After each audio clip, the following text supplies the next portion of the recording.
Arratsaldeon, bienvenidos, bienvenidas a esta nueva propuesta de la Escuela Abierta de la Ciudadanía, este nuevo espacio de reflexión que nos ofrece una tarde más, un día más. Ongi etorri izan zaitezte herritartasuneko eskola irekiaren ekitaldi berri honetara, proposamen berri honetara.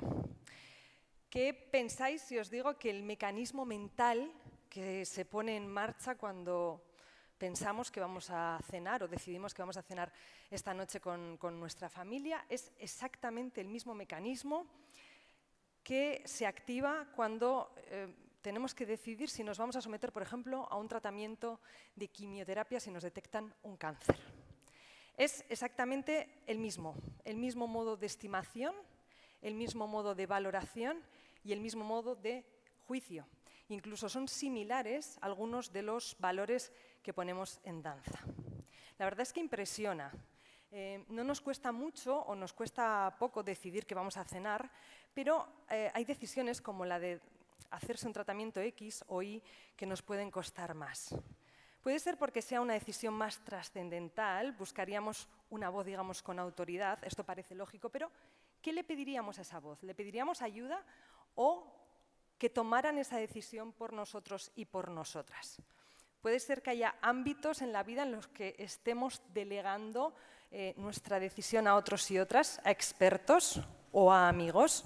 Puede ser que por vagancia, por prisa, por pereza, por miedo, hayamos dejado en manos de otros y otras decisiones sobre gestiones, digamos, vitales en nuestras vidas, sobre, por ejemplo, cómo gestionamos una enfermedad, sobre nuestra sexualidad, sobre nuestra reproducción.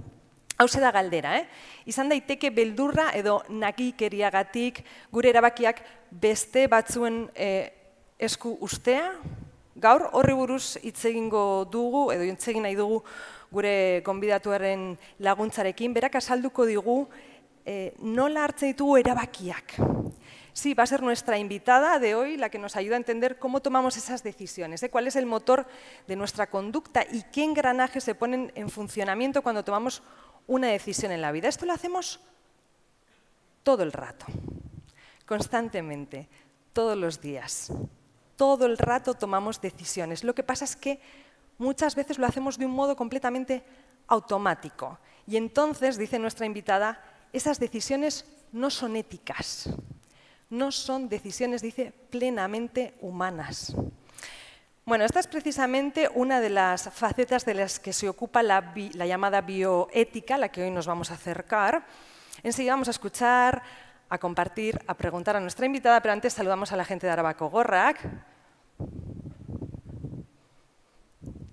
Bienvenidas a Sonia y a Seila, que nos van a ayudar a que esto llegue a más personas. Saludamos también a quienes nos están siguiendo desde casa, que nos están viendo a través del canal de YouTube del Ayuntamiento de Vitoria, así que saludos a todas y a todos los que nos estáis siguiendo desde casa y evidentemente saludos a todos los que os habéis acercado hasta aquí, que por cierto, os hemos preguntado cómo lo habéis hecho, si habéis venido a este Palacio Europa en coche, a pie, en bici, quizá en transporte público, ¿bai?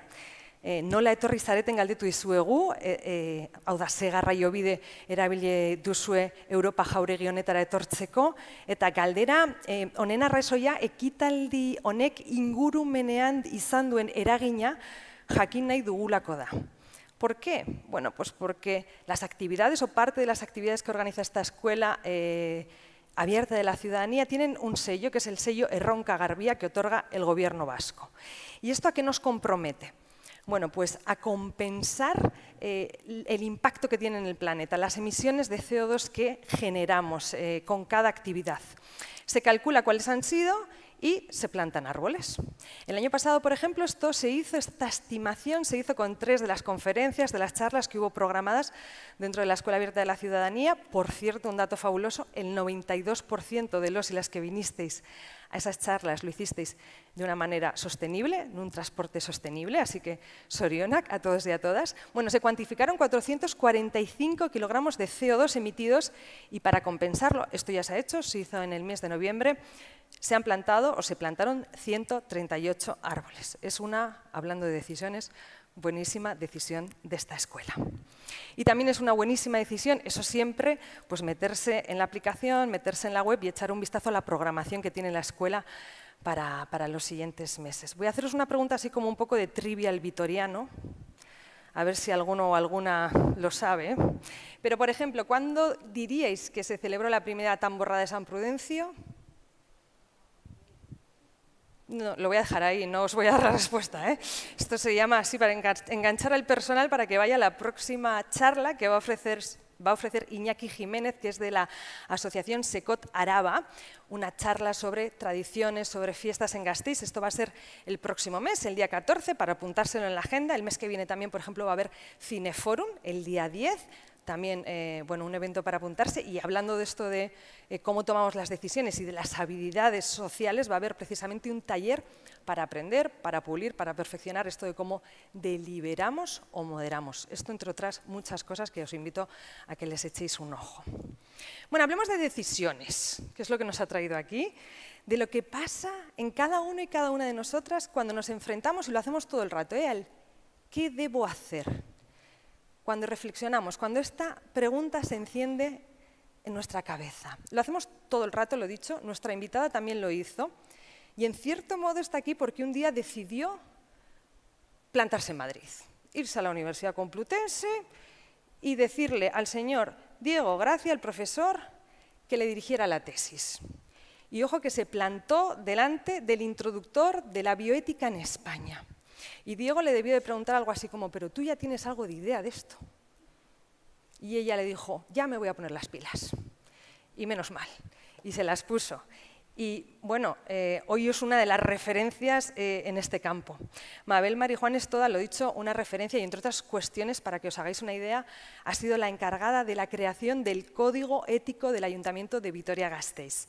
Ella es doctora en Medicina, profesora de Bioética en la Facultad de Medicina y Enfermería de la UPV, EHU, y además de la docencia, se dedica también a la bioética aplicada. ¿Y esto qué es? Bueno, pues esto es cómo aterrizamos todo esto de lo que estamos hablando a través de los comités de ética, de los servicios sanitarios y sociosanitarios también, sociales también, y también de la investigación en la universidad. Claro, imaginaros el campo que se nos abre. Estamos hablando de ética en el marco de la medicina y de la atención sociosanitaria. ¿De qué estamos hablando?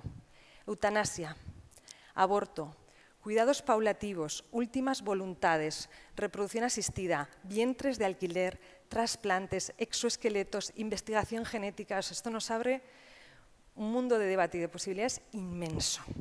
Ella, sin embargo, prefiere abrir, dice, el marco de la bioética para acercarnos a su faceta o a la faceta de la ética más civil, más plural y más democrática, y que no exclusivamente está circunscrita al ámbito sanitario. Mabel Marijuán prefiere hablar de bioética como ética de la vida.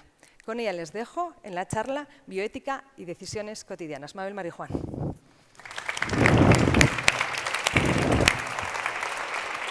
Bueno,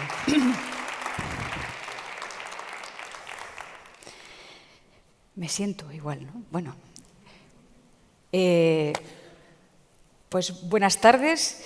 Estoy muy contenta, muy agradecida de la invitación. Estoy un poquito impresionada por la forma de presentación, por el medio y me tengo que poner un poco a tono para empezar, a contaros lo que he venido a contaros.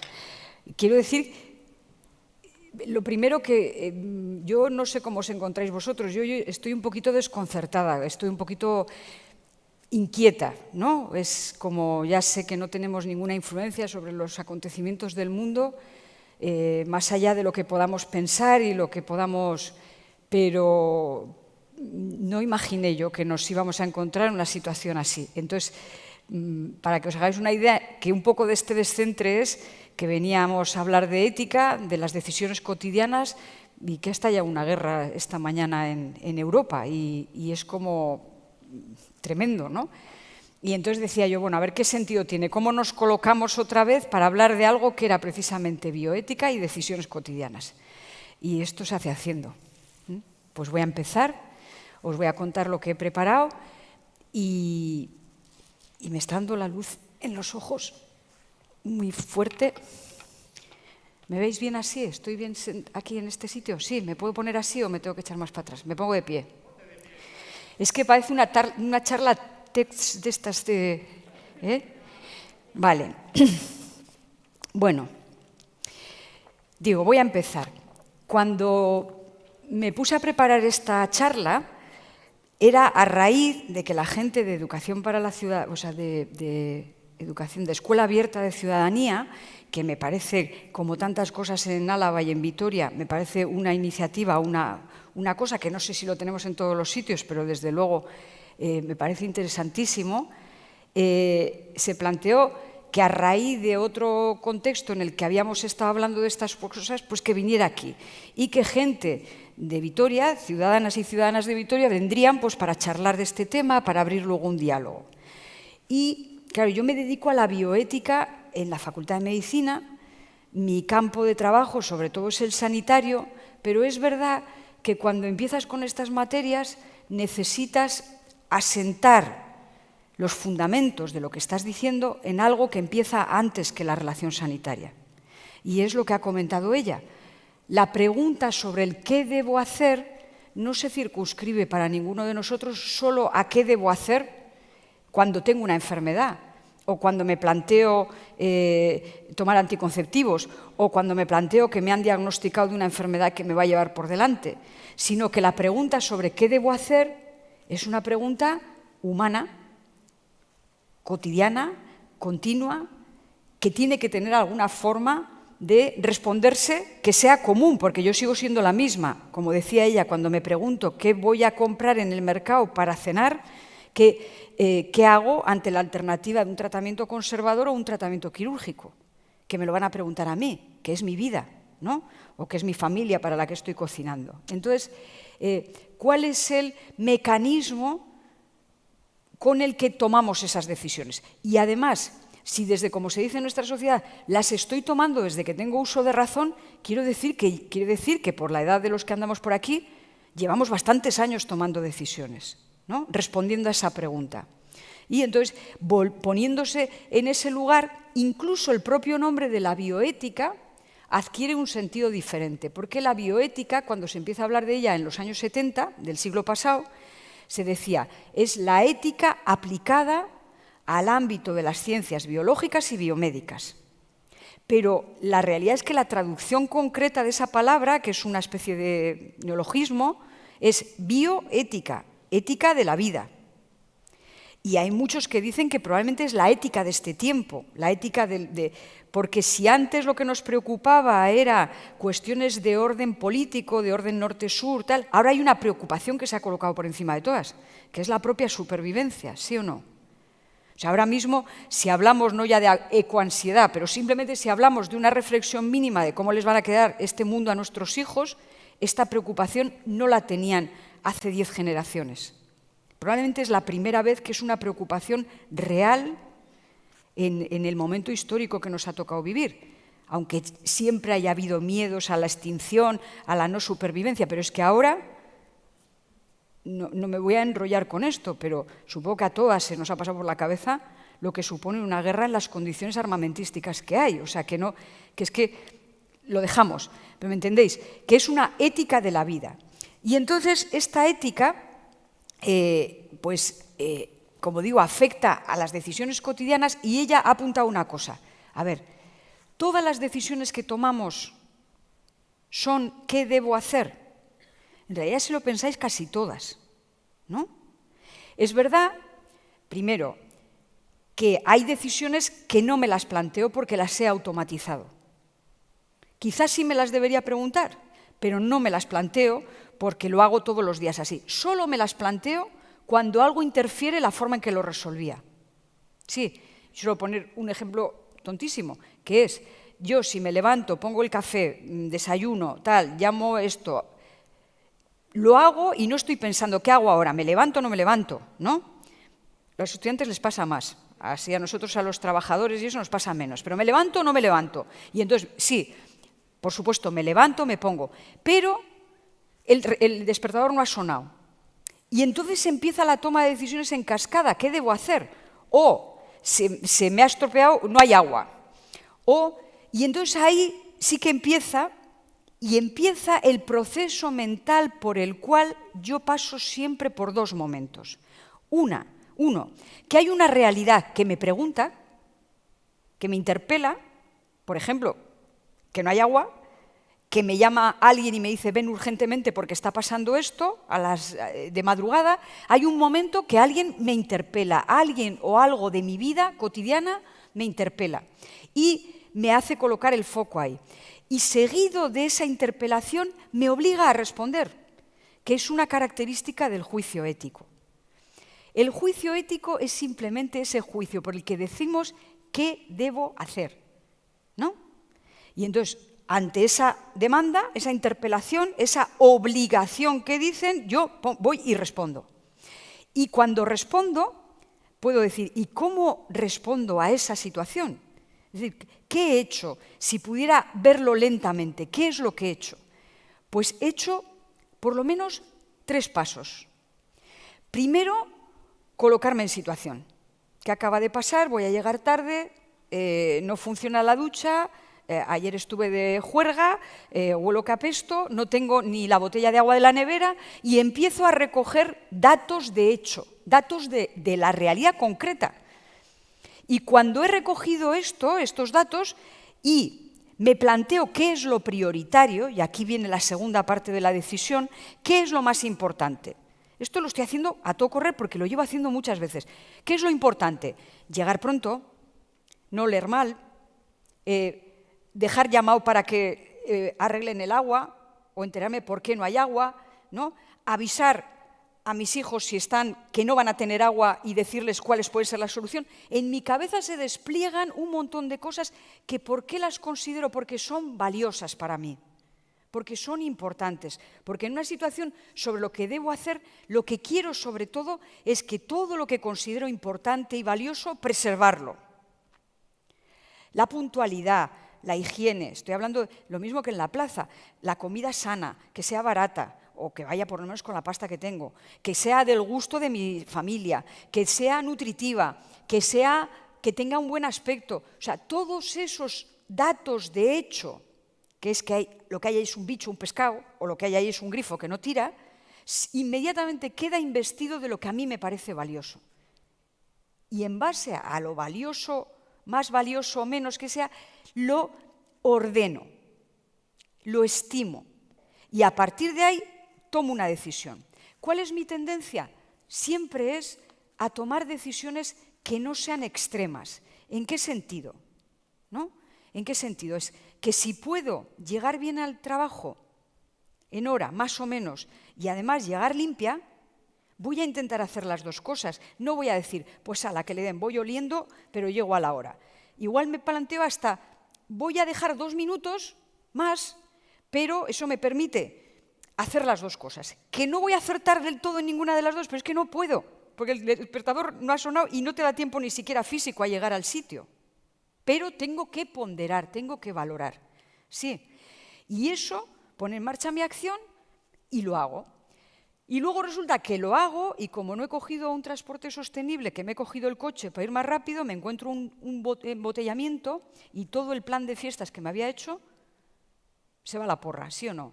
Y llego tarde, me resudo entera y ya está. Sí. Y entonces digo yo, ¿y todo este pensamiento para qué? Hombre, porque esto no es matemáticas. El juicio ético no es un juicio matemático. No es lo que se dice un juicio sin fisuras. Es un juicio prudente.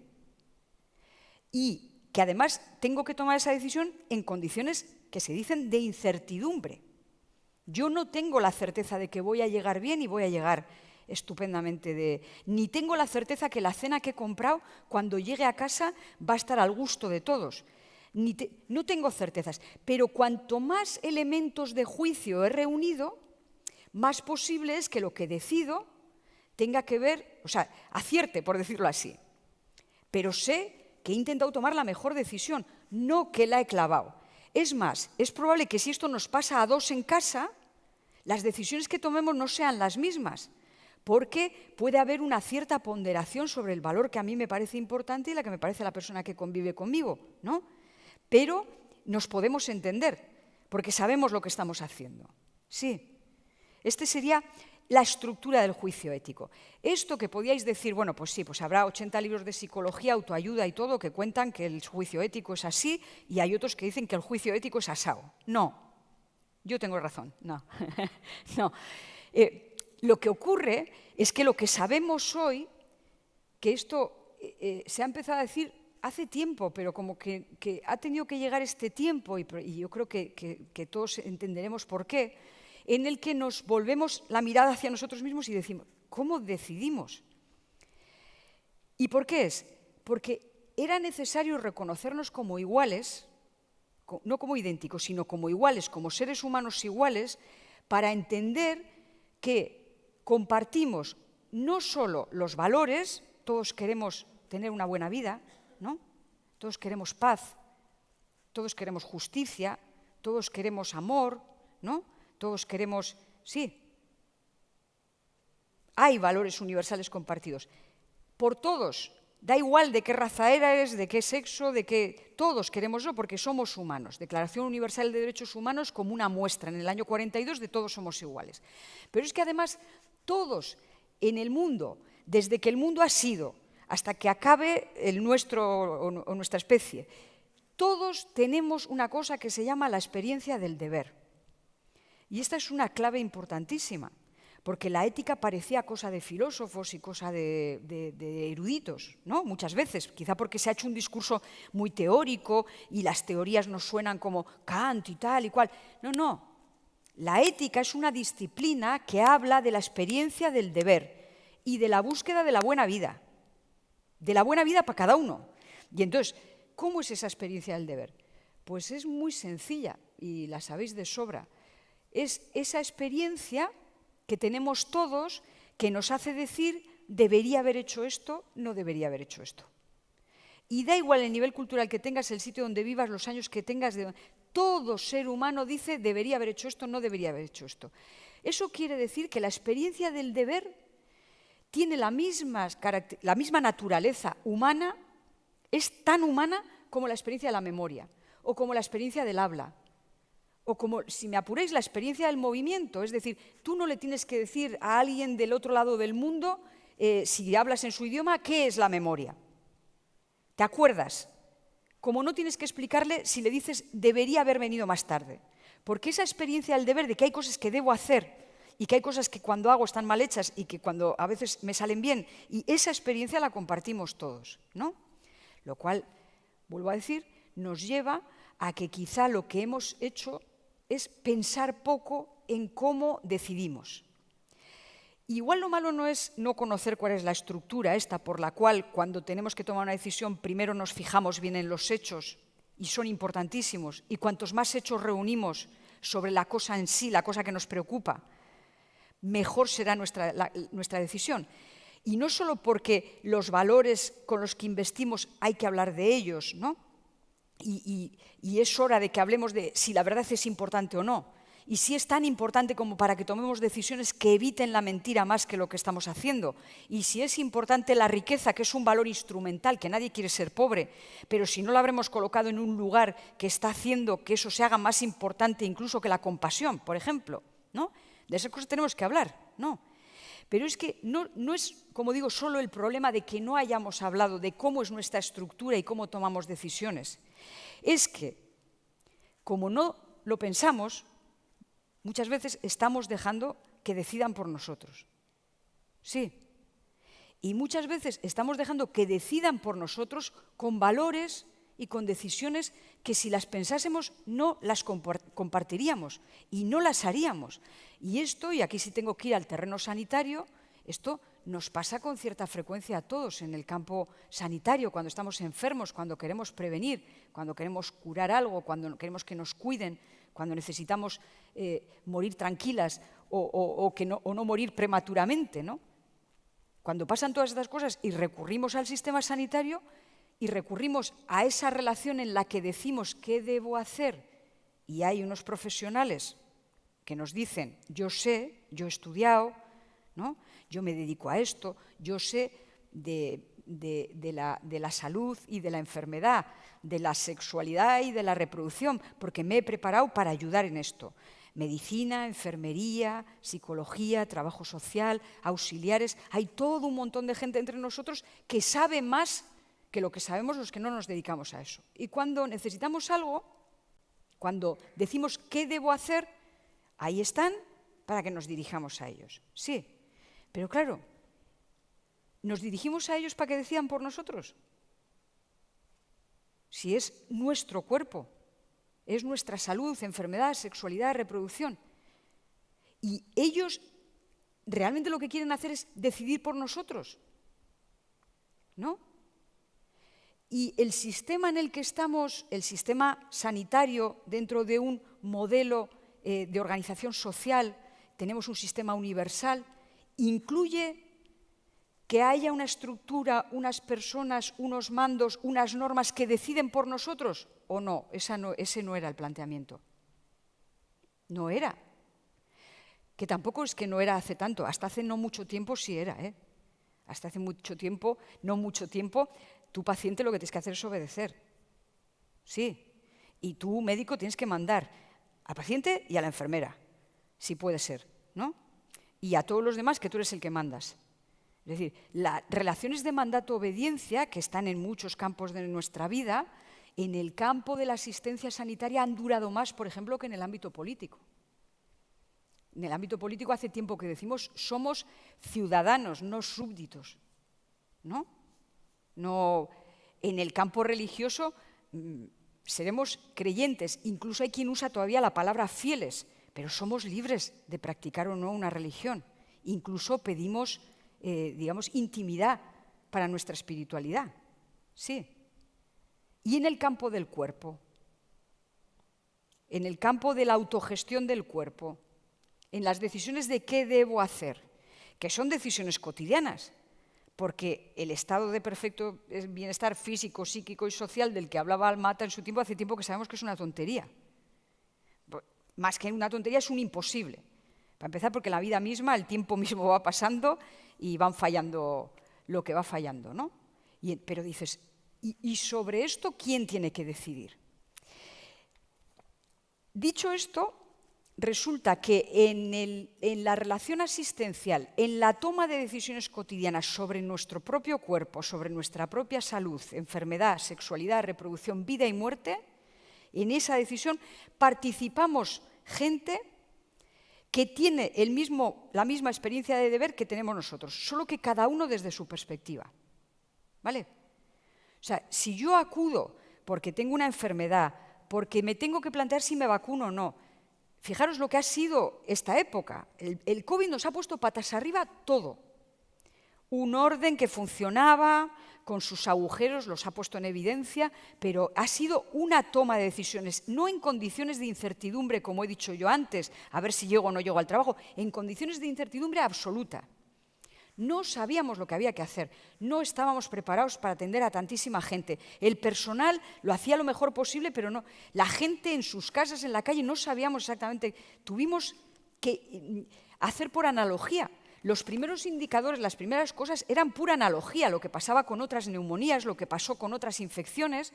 Hasta que no tuvimos datos, no pudimos hacer juicios reales.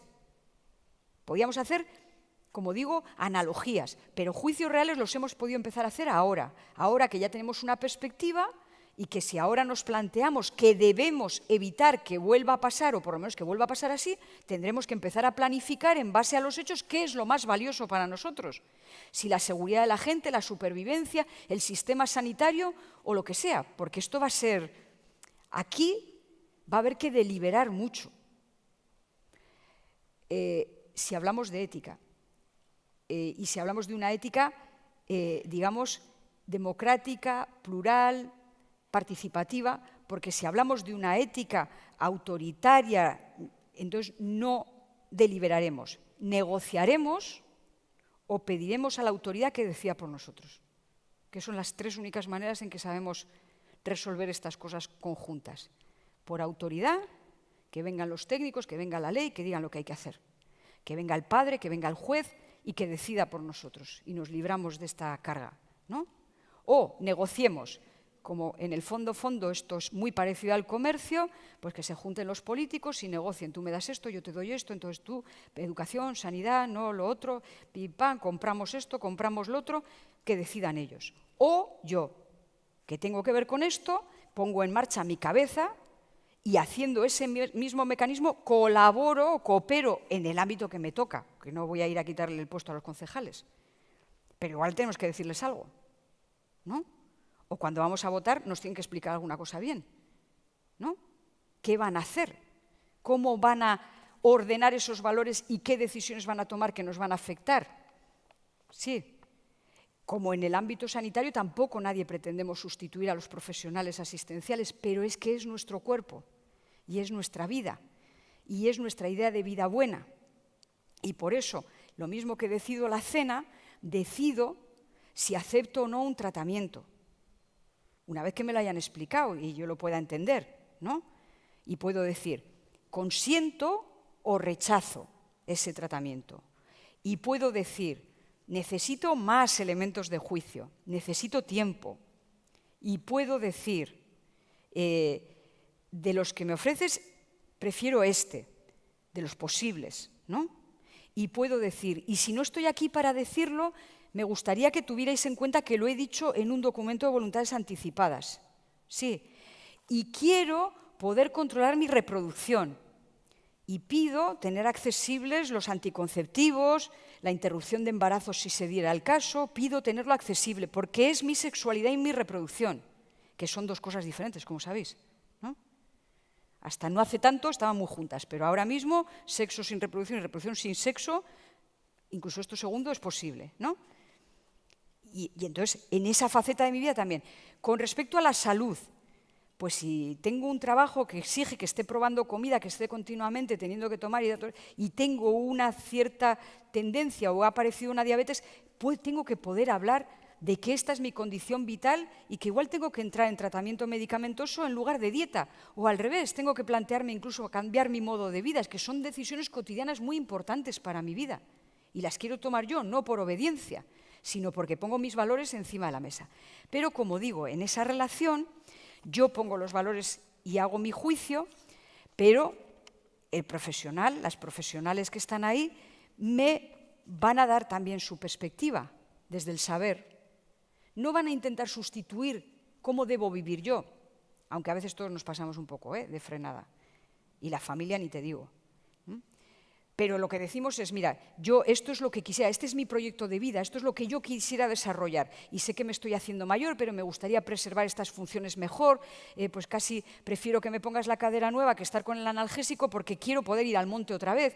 Y aunque me arriesgue, en fin, tengo que poder hablar de cuál es mi proyecto de vida. Y los profesionales lo que me van a decir es, vale, mi perspectiva es que hacer bien el trabajo requiere esto y esto y esto, y entonces para esa cadera no te puedo operar porque pasa esto, pero tendríamos esta alternativa si bajas de peso, si esto, y empezamos a hablar de qué, desde el saber, desde las buenas prácticas, me da igual que sea para conseguir una renta básica, para poder hacer un plan de vida porque he quedado en una situación económicamente mala, etcétera, etcétera. Y estoy hablando de servicios sociales, de atención sociosanitaria, que, como digo, me han diagnosticado un cáncer de mama y tengo que tomar una serie de decisiones. Todo eso, el profesional me va a explicar porque sabe, y sabe que su obligación, su deber es saber mucho de esto y dominarlo bien y manejarlo bien. Pero es que además de ese profesional, de esos profesionales, esas profesionales, y además de nosotros, con nuestro cuerpo, con nuestra gestión, hay que gestionar el conjunto, la estructura. Y eso no lo gestiona mi médica, mi enfermera, la trabajadora social con la que estoy hablando, no lo gestionan ellas, ni ellos.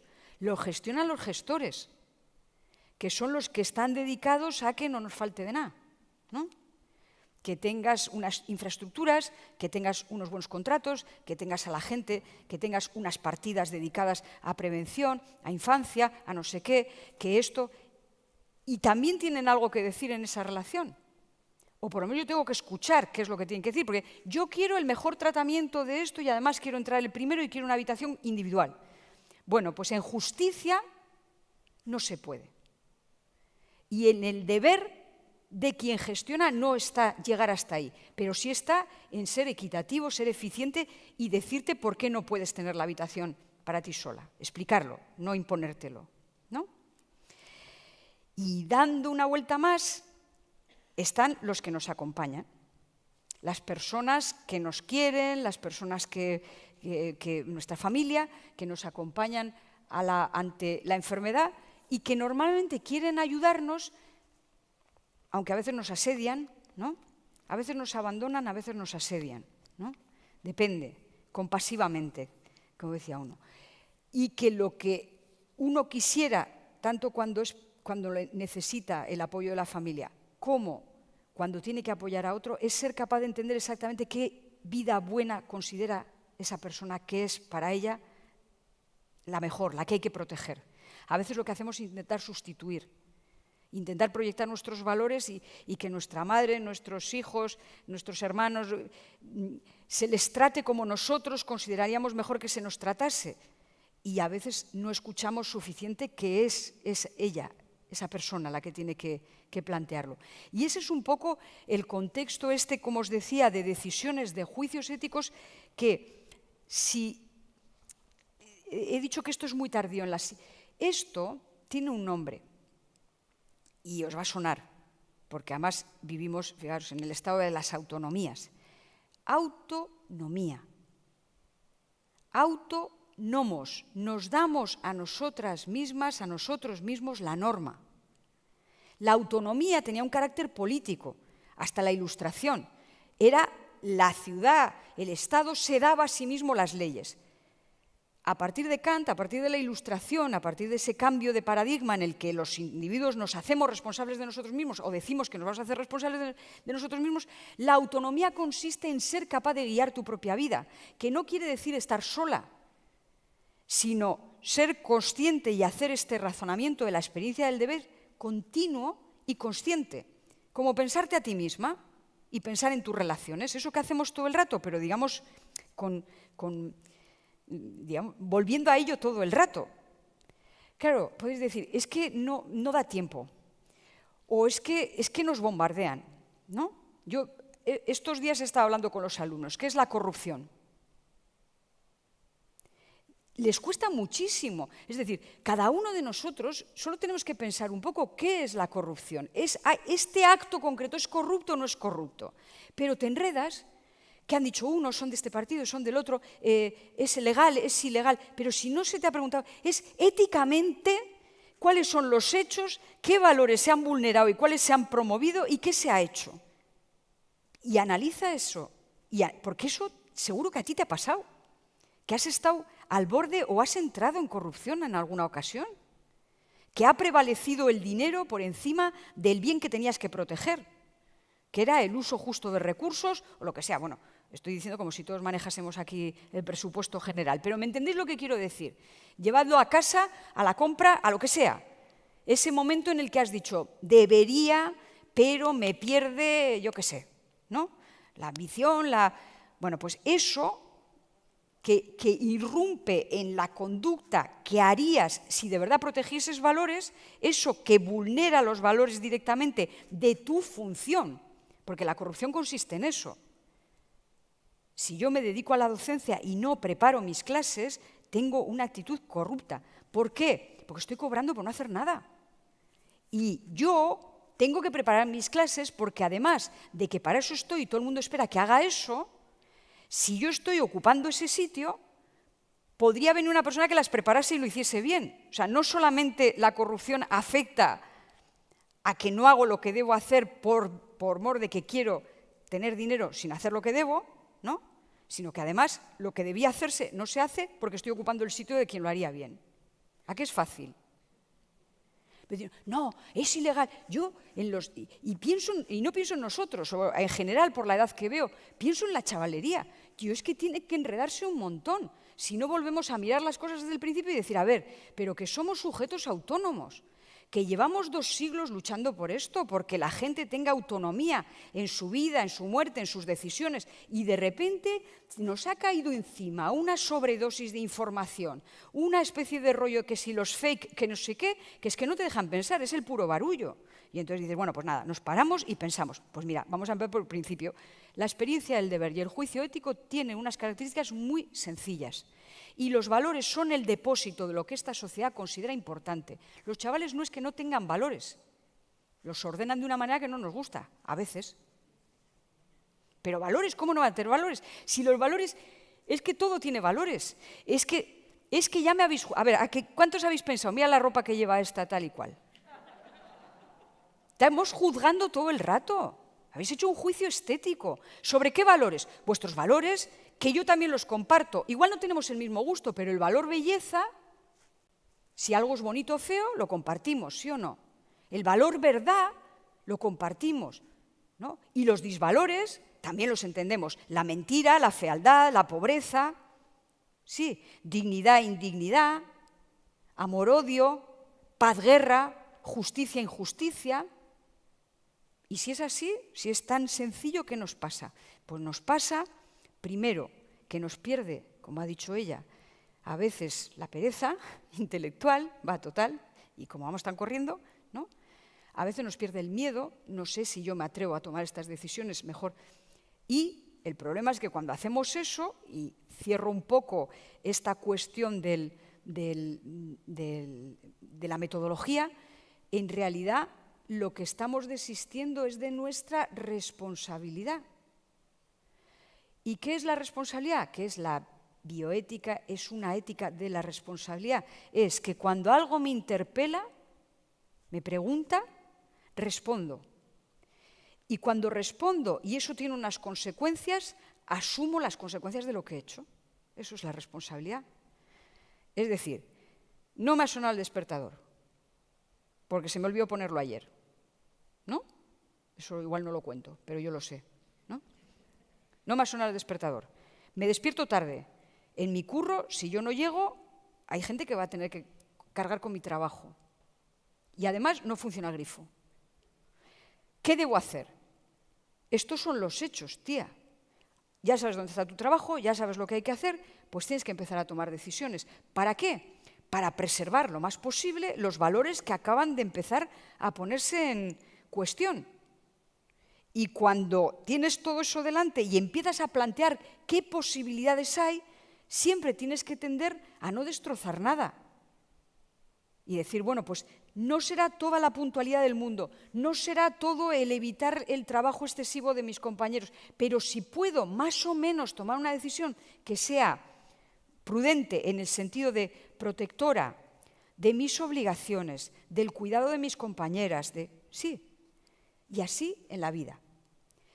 ¿Qué es lo que nos pasa en la asistencia sanitaria? Que cuando se tocan cosas como el sexo, como la reproducción o como la enfermedad grave o las enfermedades que nos llevan a la muerte, todo esto, porque uno entonces tiene que pensar en las cosas profundas de la vida. Ya no es lo de llego tarde, no llego tarde, caigo mal, no caigo bien, lo que sea. Lo que tengo que pensar es, ¿qué debo hacer? ¿Cómo quiero que sea mi muerte? ¿Cómo quiero que sea mi reproducción? ¿Cómo quiero que sea mi sexualidad? Esto no se lo preguntéis a la medicina, porque de esto no sabemos, ¿eh? No, eso cada uno que se apañe. No, nosotros podemos evitar las enfermedades de transmisión sexual, los embarazos no deseados, detectar abusos, pero buen sexo no aprendemos en las facultades ni en ninguna, ¿eh? Pero todo lo demás se puede echar una mano desde el conocimiento, sí. Y entonces, cuando llega al final de la vida, como cuando llega a esta otra faceta tan importante, es verdad que como ciudadanía decimos, hombre, no decimos que el Estado ni que los profesionales nos tengan que decir lo que debemos hacer, pero, y esto es un epifenómeno de la ética, hagamos unas leyes que amparen todos los proyectos de vida. Y que las leyes, la ley, y esto es tan así que la ley de autonomía del paciente es de 2002, que me lo he repasado. La ley de salud reproductiva y sexual es de 2012, aunque tenga antecedentes. Las leyes de derechos y deberes de los pacientes, aunque tienen antecedentes, traídas hasta este movimiento bioético es de 2017. Bueno, alguien me corregiría. Las leyes de muerte digna anteriores a la ley de eutanasia son, vamos, que veis que en el periodo de 2002 a 2022 que estamos ahora, que son 20 años, es cuando por fin como ciudadanía ha cristalizado una serie de normas que permiten desarrollar diferentes proyectos de vida respecto a la vida, la muerte, la salud, la enfermedad, la sexualidad y la reproducción, en ese lapso de tiempo. Es verdad que lo veníamos cociendo desde antes, ¿no? Y claro, ahora decimos, bueno, pues ya tienes el marco, ciudadanos, ya tenemos el marco, ya tenemos una comprensión de cómo nos funciona la cabeza para tomar decisiones, pues ¿qué más hace falta, no? Que para madurar como ciudadanas y ciudadanos, como personas, hombre, pues primero hace falta pensarlo y hablarlo y poderlo poner en práctica y que todos a una, digamos, compartamos esta idea de que cada cual tiene su parte, etcétera, etcétera. Pero es verdad que si esto que estoy contando tiene que ver con la autonomía, que como ya habéis llegado a la conclusión, tiene que ver con la libertad, para que esto se pueda desarrollar necesita dos cosas más. Y esto vuelve a ser el lema ilustrado. Necesitamos condiciones de igualdad, porque no se puede ser libre si te toca ser pobre, no tienes acceso a la educación, o te dan una malísima educación, o no puedes comer, etc. Libertad, igualdad, ¿y os acordáis de cuál era la última? Que se llamaba fraternidad, ¿no? Que las chicas llamamos sororidad, y que en general se llama solidaridad, y que tiene que ver con el cuidarnos unos a otros. Es decir, que no solo es la faceta la de la autonomía, también es la faceta de una educación, una asistencia sanitaria que nos permita estar en condiciones de igualdad como ciudadanas y ciudadanos, y una faceta de cuidarnos entre nosotros, porque aquí nadie es una isla. En el fondo siempre estamos solos, pero nadie es una isla. Nos necesitamos unos a otros, ¿sí o no? Y entonces esas tres cosas, libertad y igualdad, resulta que son valores importantísimos en nuestra sociedad. Y no sé quién nos está intentando convencer de que son mucho más importantes otros que son valores instrumentales. Es decir, el dinero vale para ser más libre, más igual y más solidario.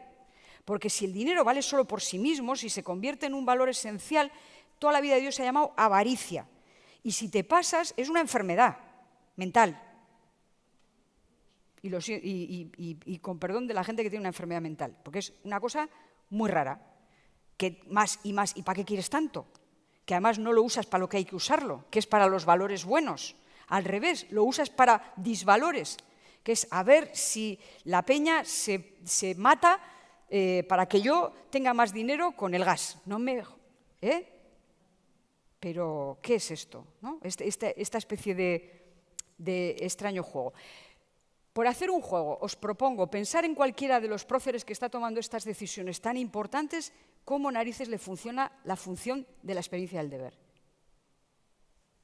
Porque algo habrán hecho. Si estamos de acuerdo en que sus cabezas son igual que las nuestras, ¿qué han metido ahí para hacer la toma de decisiones? ¿Qué valores y disvalores? ¿O tendríamos que empezar más atrás? Tendríamos que empezar más atrás y decir, hay una regla de oro que todos conocemos y que educamos intuitivamente a nuestros hijos en ella, que dice no hagas a los demás lo que a ti no te gustaría que te hicieran. ¿A que sí? Esto, como la experiencia del deber, atraviesa toda la humanidad. Pues el problema, ¿sabéis cuál ha sido siempre? Teniendo la clave, es quiénes son los demás. Es quiénes son los demás.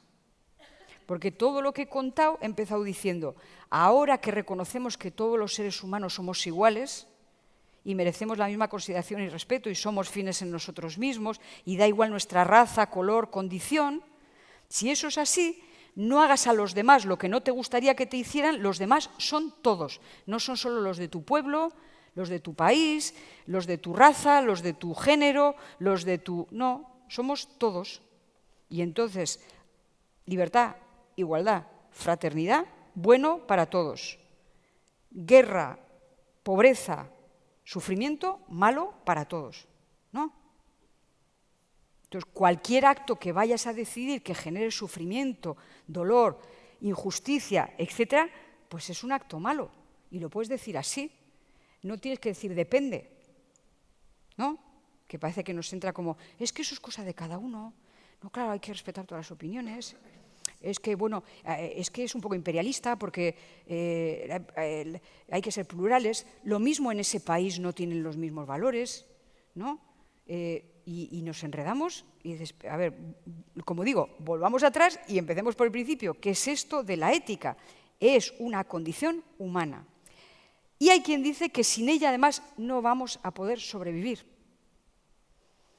Que es nuestra capacidad de imaginar el futuro, que no existe, de otra manera.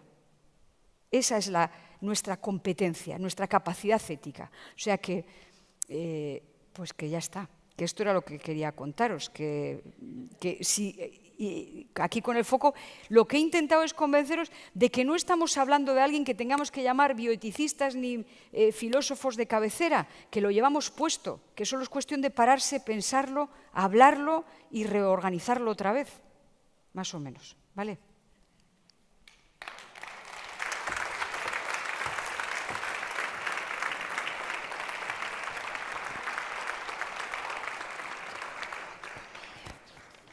Hola, Mabel. Buenas. ¿Qué tal? Muy bien, ¿y tú? Jo, te estaba escuchando y pensaba, primero, las clases solo las das en medicina, no por todo el mundo, ¿no? Y luego pensaba también, esto último que estabas diciendo sobre la condición humana y la ética, y pensaba precisamente, ¿qué experiencia del deber tiene una persona como Putin o cómo la ha construido, por ejemplo? Me venía también, ¿no?, esa reflexión. Hombre, yo no... A ver, que me he desayunado, no, me he merendado con esto de la guerra después de clase, he puesto la radio y he oído a varios comentaristas y sí que he oído que antes de dar la orden, supongo, hizo un discurso muy patriótico, ¿no? Ha dicho que no le quedaba otro remedio. Yo he escuchado que sí. ha dicho que no le quedaba otro remedio. Sí. Como solución, pero que lo del discurso patriótico, digo, cuando digo ahora lo de que los demás sí son humanos, pero no son tan humanos como los míos, ¿no? Es decir, que probablemente en esa exaltación nacionalista había algo de un valor que él considera, que su ciudadanía considera importantísimo, hasta el punto de que para protegerlo pueda entrar en guerra con otros pueblos, ¿no? Con otros ciudadanos, o pueda hacer que mueran gente de otros sitios. O sea, ese valor, históricamente, fijaros lo que ha dado y se ha considerado valioso, ¿no? La defensa del orgullo de tu nación, y con ello la de los individuos que son como tú, porque claro, para eso tiene que haber un otro, ¿no? Esta mañana, cuando has escuchado eso y dedicándote a esto, ¿qué has sentido? Impotencia, siempre impotencia, yo creo que todos, impotencia tremenda y vergüenza, ¿no? Y te enfadas y dices, y no han sido capaces de llegar a un acuerdo, y nuestros políticos... Yo creo que son los mecanismos clásicos, ¿no? Primero no te lo acabas de creer, ¿no? Todos hemos estado en negación, no va a pasar, no va a pasar, no va a pasar, no, ¿cómo va a pasar?, ¿no? Y ahora pues entraremos en ira, en depresión, esto se conoce bastante bien. Y luego entraremos en la aceptación y vamos a ver qué es lo que pasa. Pero el precio que vamos a pagar, o sea, que vamos a pagar, que lo digo así, y nosotros lo vamos a pagar en gasolina y todo eso, que ya nos están avisando. Pero es que lo van a pagar en vidas, ¿no? Y además, y en futuro, y en lo que vuelvo a decir, ese cesto donde dejamos nuestros actos y lo que suponen para nuestros hijos es 2022, seguimos sin ser capaces de resolver las cosas sin matarnos, ¿no? Es como... Ahí estamos. No sé si esto es muy cotidiano o sí, o es bueno, cotidiano. Es lo que nos ha tocado hoy, o sea que yo diría que sí. Bueno, orain zuena zurea da hitza, nahi izan eskero galdetu aldiozue Mabeli, ¿vale? Entonces, a través de... Bueno, hay dos personas con micrófonos en la sala, podéis ir planteando preguntas. También vamos a ir recogiendo, que ya ha habido algunas a través del canal de YouTube del propio Ayuntamiento de Vitoria-Gasteiz, pero lo he dicho, sentidos con libertad. Ya han llegado algunas, yo voy a ir trasladándoselas a Mabel, también tengo algunas mías de cosecha propia, así que entre todos entretejemos ahora este rato. Hablábamos de todo esto que está pasando, y esto a mí también me llevaba un poco a pensar en la sociedad que estamos construyendo y en la que yo no sé si la ética está muy presente o la formación en ética en las escuelas, ¿no? Y si se pone mucho el foco en los currículum y en los aprendizajes, y ahora cada vez más se habla de que tiene que haber un aprendizaje en valores, ¿no? ¿Esto se está haciendo y se está haciendo bien? No. De aquellos polvos estos lodos. No lo estamos haciendo bien. No, yo no tengo una respuesta. O sea, yo miro mi propio contexto. Yo trabajo en la universidad pública, en la Universidad del País Vasco. Mis hijos se han formado en universidades públicas y en escuelas y veo los programas y nos da mucho la paliza con la pedagogía y todas estas cosas. Y veo lo que se hace desde la política en los planes de formación. Y no creo que digo, aunque suene a topicazo, que las humanidades han ido perdiendo punch en todo esto. Que es verdad que es tal el nivel de conocimientos, de complejidad de nuestra sociedad, que es muy difícil meter eso en un currículum. Y que si queremos que nuestros hijos puedan programar y saber matemáticas y escribir y hacer esto, y además quieres darles filosofía y además quieres, pues es muy complicado. Pero nuevamente estamos ante las prioridades. Si no enseñamos a la chavalería a deliberar, a pensar por sí mismos, pues tendremos individuos como nosotros nos percibimos a veces un poco noqueados, ¿no? Impotentes en algunos ámbitos. Claro. Porque a mí te voy hablando de lo de la medicina y decía, a ver cuánta gente tiene el empoderamiento suficiente y el arrojo para plantársela ante un médico todavía y decirle, sí. Aunque usted lo estime oportuno, yo voy a hacer otra cosa. Pero para eso el que se ha formado como médico también tiene que entender que la autonomía no es solamente la del paciente, es la suya propia, y que es un servidor, una servidora pública en ese sentido, una servidora para los demás, pero que va a ser respetada. Porque claro, si decimos, no, yo voy y le digo al médico, como no me, o a la trabajar, como no me des esto, pero ¿qué manera es esa de tratarse? Sí, también. O sea, ¿cómo vamos a llegar? Estamos hablando de deliberar, no tienes la verdad tú, yo tampoco la tengo, vamos a ver si llegamos a un acuerdo, y no me estoy poniendo buenista, que mejoró el término, no os podéis imaginar cuánto, como si malista fuera fantástico, ¿no? Y dices, no, pero es que o así, o lo que digo, a tortas, o volvemos a don José. Él manda y tú obedeces, ¿no? Y si no obedeces, ¿para qué vienes? ¿No? Lo de deliberar tampoco nos lo han enseñado. Deliberar. Ya, pero deliberamos con nosotras mismas todo el rato, Sí. O sea, no será porque nosotras... Hay negociación interna. Eso. Nosotras a nosotras mismas no nos atizamos normalmente. Hay quien dice, yo soy muy exigente conmigo misma, por eso soy con los demás. Sí, pero menos, porque si no, igual estabas en el rincón de pensar la mitad del día, ¿no? ¿Sí o no? Sí. Por eso. Y entonces dices, ¿cómo deliberas contigo misma? Pues luego eso es muy de tomarse una caña. ¿Tú cómo deliberas? Pues mira, yo hablo conmigo misma. No, yo soy de hacer esquemas. Lo de las listas, los pros, los contras. Y cuando deliberas contigo misma, en realidad lo que estás diciendo es que no tienes claro y entonces estás oyéndote a ti misma desde diferentes perspectivas y buscando experiencias. Pues mira lo que le pasó a fulanito. Los programas de Cotillo no tienen nada de bueno. Pero si nos ponemos a sacarle algo, ves cómo se lo monta la peña para hacerlo tú diferente, por ejemplo, ¿no? Pues puede ser una referencia para deliberar. No. Sí. Claro. Vamos con alguna pregunta que nos está llegando ya, si te parece. Esta la plantea Javier y pregunta, ¿es compatible la ética con el autoritarismo? ¿Puede haber una ética autoritaria? A mí me venía incluso si puede haber ética en la guerra. A ver, ética es una disciplina que habla sobre las cuestiones del deber, sí, que son nuestra propia experiencia, creo que lo he dicho, ¿no? Sí. A lo largo de nuestra historia llevamos intentando fundamentar desde dónde tomamos las decisiones desde el principio de nuestra cultura. Entonces nosotros hemos vivido bajo una ética fundamentada en la autoritas y en la autoridad durante 17 siglos, hasta la Ilustración. Como ciudadana, ¿qué te tocaba? Ser súbdita. Como pareja, ¿qué te tocaba? Estar bajo el mando pater, el mando patriarcal que decimos ahora. Como persona espiritual, ¿qué te tocaba? seguir las normas de la religión estructurada, sí. Entonces, claro que ha habido una ética fundamentada en la autoritas y en la autoridad. Lo que pasa que en la Ilustración, en ese siglo de las luces, ese que parece que nos dijimos, ¿os acordáis? Salir de la culposa minoría de edad. No puedes decir, que me manden porque yo soy tonta. No, no, si yo tengo capacidad para pensar y no necesito ser un premio Nobel, yo sé distinguir los valores de los disvalores, yo puedo hablar con los demás y decir, oye, yo tengo una visión limitada de la vida porque soy una profesora de una universidad, pero y la señora que está en el kiosco de abajo de mi casa tiene una visión de la vida y unos valores que además compartimos porque hablamos de casi todo, nos entendemos. Luego ya otra cosa son las sofisticaciones o quien sepa más de una cosa o de otra. Sí que hay una ética.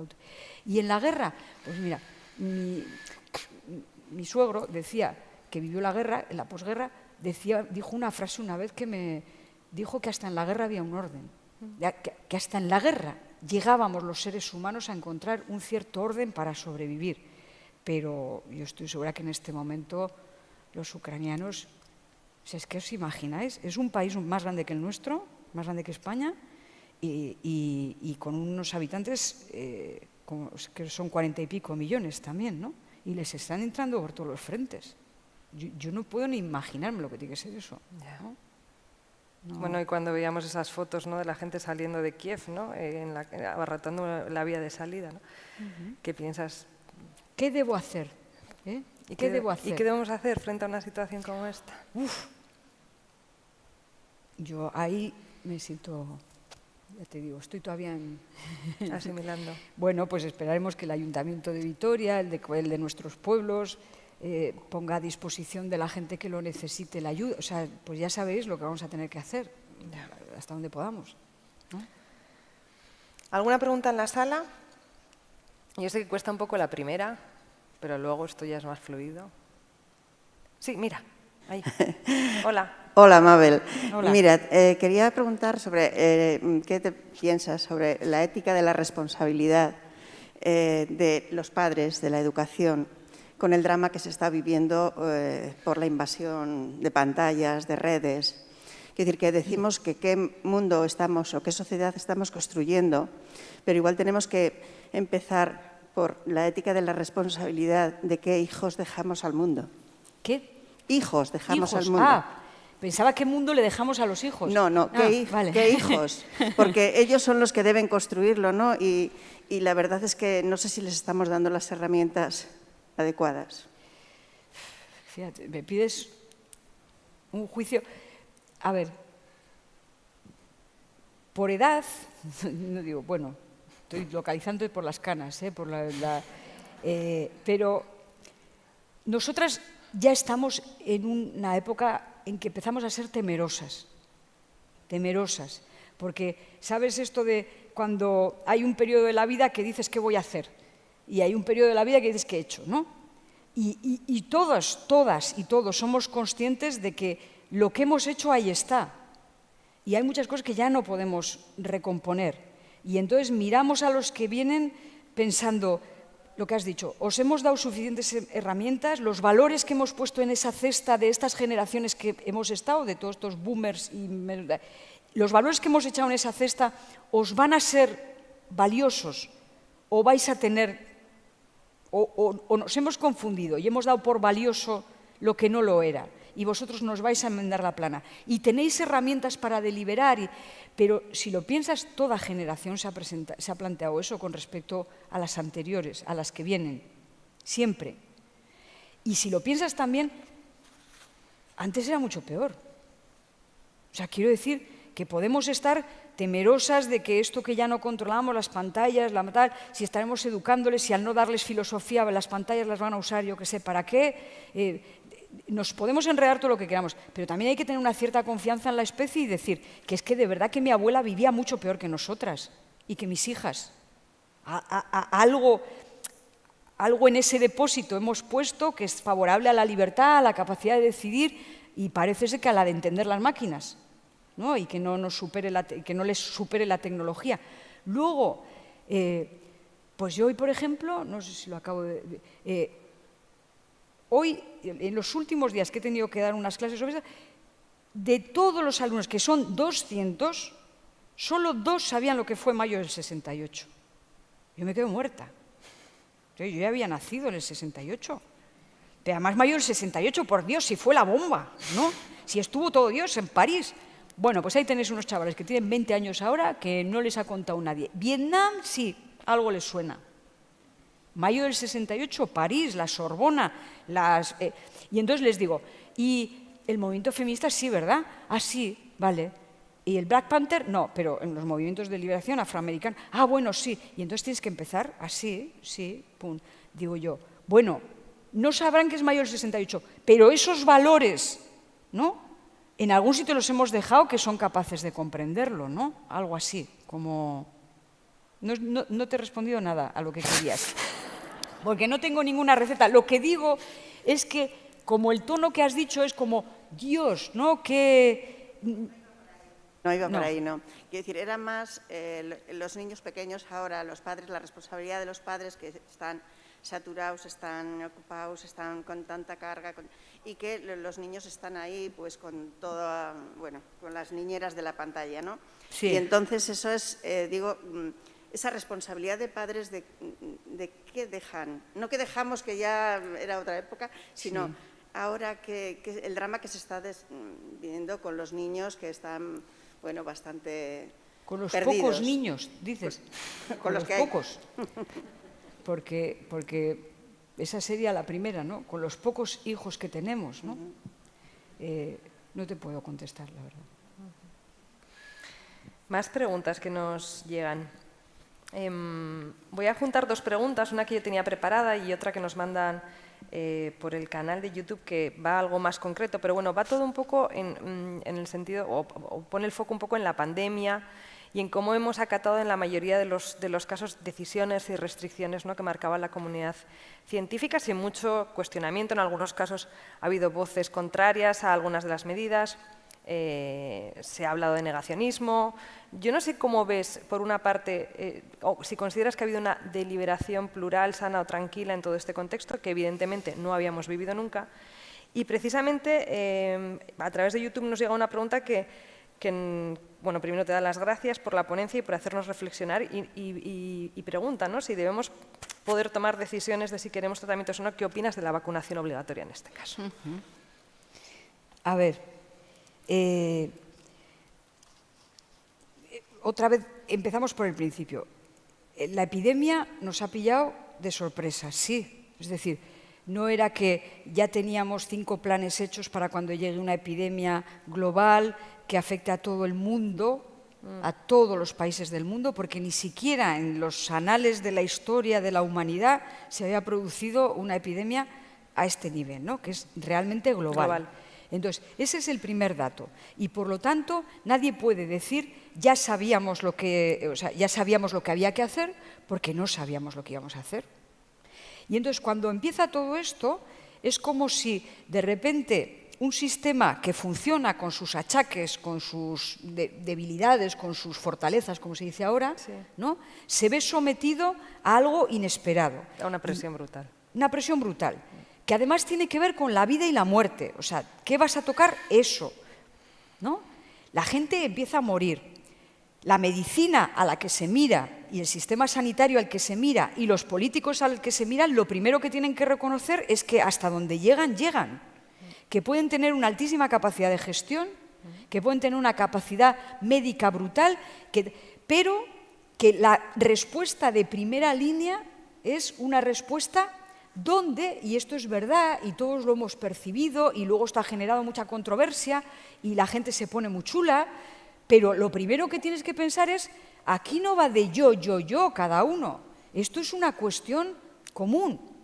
Aquí mis deseos quedan en segundo plano, porque tenemos una emergencia social. Y eso no se mide por el valor autonomía, sino por el valor justicia. Hagamos lo más justo, teniendo en cuenta a todos, cosa que se hace tan difícil que como tenemos pocas camas, pues no podemos meter a todos. Y entonces empezamos a decir, pues no metemos a los viejos. Claro, ¿no? Y entonces hay gente que dice, ¿cómo que no? ¿No? Y dices tú, efectivamente, ¿por qué la gente mayor no vamos a entrar? ¿No? No, porque tenéis menos posibilidades de supervivencia, porque ya tenéis vuestra vida cumplida. Pero bueno, igual estoy yo mejor que uno de 25, que lleva una mala vida que pa' qué. Es decir, pero sea lo que discrimina, como en las listas de espera, había momentos que solo quedaba el azar. Y cualquier medida que se tomase era... ¿Se entiende? Es decir, la autonomía, nuestros deseos, quedaron durante un tiempo bajo el peso de la necesidad de encontrar un abordaje justo que nos abarcase lo más posible a los más posibles. Y hay personas que piensan en términos utilitaristas, hay personas que piensan en términos principialistas. Lo más eficiente, lo más eficaz, lo que salve a los más listos, y se empiezan a dar criterios de discriminación que todo el mundo somos conscientes de que son injustos, porque la situación ya de suyo genera injusticia, pero hay que intentar ser lo más justos. Dicho esto, cuando ya vamos sabiendo, resulta que decimos, ostras, que morimos, que aquí morimos, que algunos lo pasan, pero esta es una epidemia que se está cargando a la gente mayor. Ha habido otras epidemias que se han cargado a los jóvenes, lo sabéis, a lo largo de la historia, que no mataba a los mayores, que estaban de alguna manera inmunizados, y se llevaba por delante a generaciones jóvenes. Tenemos experiencia de eso. Teníamos experiencia de que no había habido ninguna epidemia que hubiese durado menos de 3 años y estábamos como si se fuera a pasar al día siguiente, ¿no? Y entonces, en una velocidad que no se ha visto nunca en la historia, se pone en marcha todo para encontrar un tratamiento y una prevención. Porque todo el mundo tiene claro que o tratamos y prevenimos esto o se nos lleva por delante. ¿Os acordáis cuando se decía, cuando llegue el invierno se muere el coronavirus, cuando llegue el calor se muere el coronavirus? Ya, pero deja al azar, que ¿no? Y entonces, ¿qué hacemos? Y entonces, todo eso, que la historia se contará con el tiempo y es apasionante, de líneas de investigación que nadie había hecho caso y de repente se colocan en primer plano porque era lo que necesitábamos. Y entonces empieza lo de la vacunación. Ay, amigo, pero además de que ya hay una cierta bajada de la presión, lo de la vacunación es una cuestión que hace colisionar ¿qué? La autonomía y la justicia. Los valores de mi propio proyecto con los valores que tengo que mantener con respecto a mi sociedad. Y ahí los argumentos de la vacunación obligatoria son exactamente los mismos que ha habido siempre. Yo no me arriesgo. ¿Por qué tengo que arriesgar mi salud? Incluso yo la mía sí, pero la de mis hijos ni por el forro, ¿no? Porque tiene efectos secundarios, como toda medicación, y tiene riesgos, como toda medicación. Por lo tanto, que se vacunen los otros. Sí. Y al lado de esto, digo, este ha sido un argumento antivacuna siempre. ¿Por qué me tengo que vacunar? Y entonces los provacunas dicen, eso es un acto egoísta porque te beneficias del efecto rebaño, que es que ponemos límite al bicho y así tus hijos y tú no te tienes que vacunar. Esta es una discusión muy vieja. Lo que es novedoso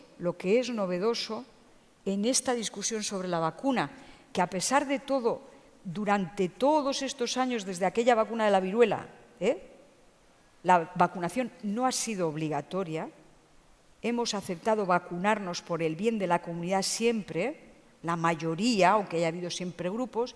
Aquí se viene produciendo un fenómeno nuevo que tiene que ver otra vez con la autonomía, con los hechos, y es la confusión y la información falsa, confusa, que llega a un momento, es esta especie de ruido que hace que de repente te encuentras con personas sensatísimas que te hacen un discurso que viene avalado por un blog o donde alguien que dice, que probablemente puede que lo sea, explica una teoría que contradice pues todo lo que va a favor de tal. Ya no estoy hablando que se te pegue la cuchara al o que te vayas a poner verde. No, o sea, no hablo de eso. Hablo de cosas como incluso más sofisticadas, ¿no?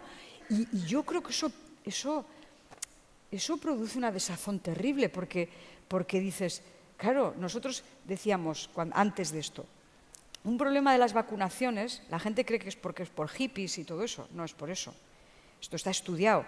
El elemento que ha hecho que disminuya la gente favorable a las vacunaciones infantiles es que nos hemos relajado. Porque antes, cuando todo esto empieza, ¿os acordáis de las cartillas de vacunación? Explicábamos muy bien por qué hay que vacunar, cuáles son las enfermedades, cuáles son los efectos, pero como ya se había convertido en un hábito social, pues de alguna manera te daban la cartilla, ibas. Y cuando tú bajas la guardia en eso, es lo que habéis dicho de los hijos, cuando dejas de explicarlo, no nacen sabidos. Y entonces, como ya no haces publicidad, como ya no explicas, como ya no educas a los residentes y a la enfermería diciéndole, escucha, explica bien a los padres qué enfermedades, qué era el sarampión, qué es la viruela, pues la gente empieza a buscar información en otro sitio. Y de repente, cuando va a buscar información en otro sitio, encima el sistema de marketing y la cosa mística pone mucho, ¿no? O sea, quiero decir que tiene hasta como cierta lírica, que nosotros ya no tenemos porque hacemos unos informes horribles. Difícilmente leíbles. Ya te digo. Y entonces, cuando dices la vacunación obligatoria, la pregunta, ¿vacunación obligatoria sí o no? Que es poner un problema ético, poliédrico, complejo, en un dilema de o esto o lo otro, es un error entrar a esa discusión siquiera. Digo, es un error intelectual, porque no tengo por qué ponerme a decir estoy a favor o en contra. Quiero decir, depende en qué contexto, cómo, quiénes no deberían, quiénes podrían, podemos hablarlo. En lugar de salir diciendo estamos en contra, y ya no os digo cuando esto se pinta de que, bueno, contubernios, ¿no? Vamos con más preguntas. Javier pregunta, ¿las crisis económicas pueden deberse a una falta general de valores? Es que me siento como los tertulianos de la crisis, ¿perdona? Las crisis económicas pueden deberse a una falta general, dice, de valores. No me atrevería, aunque si me a pongo... decir causa-consecuencia. No, si me pongo alguna cosa de las crisis económicas ya diría. Pero hay una cosa, que es la expresión falta de valores. Eso es imposible. No existe, no hay seres humanos sin valores. Hay experiencias del deber diferentes. Hay experiencias del deber iguales con valores diferentes. Incluso, fíjate que lo he dicho antes, pensad una cosa, que en el círculo así que nos movemos de la bioética de los comités, lo hemos dicho y oído 1000 veces. La obediencia ha sido un valor hasta antes de ayer. Sí. La obediencia. Y la desobediencia un disvalor, ¿sí o no? Sí. Bueno, pues si lo pensáis... Ahora casi es al revés, ¿no? No, es que es al revés. Es que yo ¿por qué tengo que ser obediente? Yo puedo hacer lo que me dices, por supuesto, pero no por obediencia. Lo hago por responsabilidad. Yo no me pongo el cinturón de seguridad por obediencia, y me lo pongo. Y me parece bien que haya una ley que castiga a quien no se lo ponga y a quien no se lo ponga a sus hijos. Pero no me lo pongo por obediencia, ni porque me vaya a meter una multa a la archaña. Me lo pongo porque he entendido que si me lo pongo y tengo un accidente, voy a estar preservada. Y por eso los coches ahora deben llevar cinturón de seguridad. No soy obediente, no quiero ser obediente, ¿no? Entonces dices, las crisis económicas, los valores, hombre, economía, crisis, valores, dinero, así. Pero también es verdad que la riqueza es un valor y la pobreza es un disvalor. ¿Quién quiere ser pobre? No os pongáis románticos. Pobre, o sea, ¿quién quiere no tener pasta para nada? Nadie. Pero la riqueza, es decir, el tener medios, es un valor instrumental. Tiene que servir para algo, porque si no sirve más que para cada vez más rico, que cada vez más rico, vuelvo a decir lo que he dicho antes, ¿no? Pero claro, luego dices, la industria del lujo, ¿y eso qué es lo que? Y la que crece, y crisis no sé qué, y de repente hay el 10% más de ricos de tal. Y dices, aquí algo huele mal en Dinamarca, ¿no? No. Sí, sí. Pues entonces, no he dicho nada de las crisis económicas, pero ya digo que... ¿Alguna pregunta en la sala? ¿Alguien se anima? Mira, ahí hay una pregunta. Podéis levantar la mano cuando queráis, ¿eh? No hay que obedecer. Cuando os dé la gana, a lo loco. Gracias por su exposición, me abre mucho la mente con la bioética.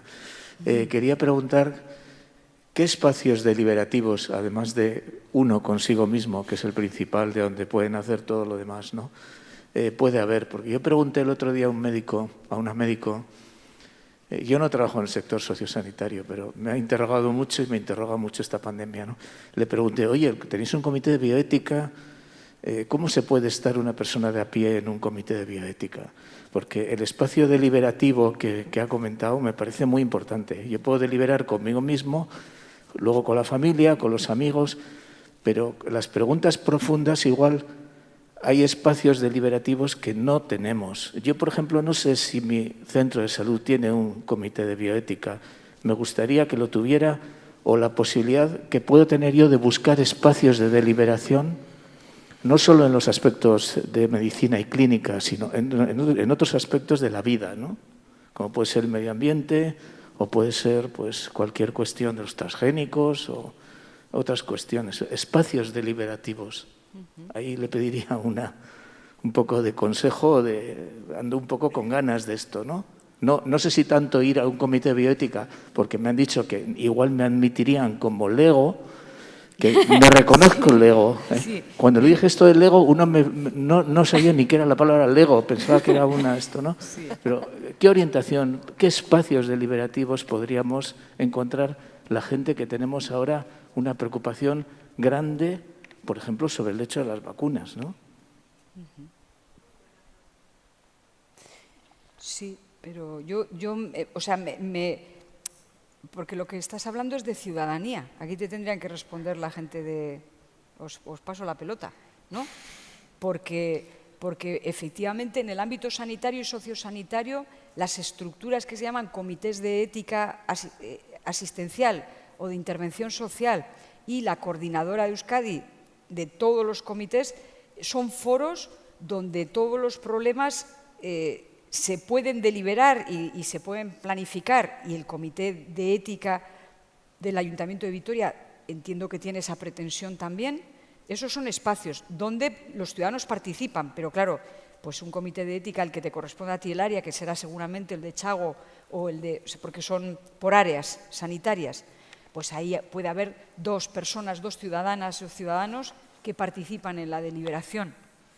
Pero un espacio que sea vamos a deliberar con método sobre los temas que van surgiendo, pues no. En el tema de las vacunas, por ejemplo, pues tienes razón. O sea, probablemente frente a este conflicto de que la gente acabe echándose a la calle diciendo estoy en contra o estoy a favor o lo que sea, el hecho de que se abriese yo creo que siempre desde lo más cercano, ¿no? Un espacio deliberativo, como has dicho tú, para ver los pros, los contras, porque al final deliberar es oír a los otros y modificar tu propia perspectiva porque oyes cómo argumentan, cómo manejan los valores otras personas, otros conciudadanos, ¿no? Y te cambia la cabeza. No lo sé. ¿Qué espacios deliberativos hay en Vitoria-Gasteiz? No lo sé. Pues, o sea, sanitarios no tengo ni idea, la verdad. Si alguien sabe que sí. Sí.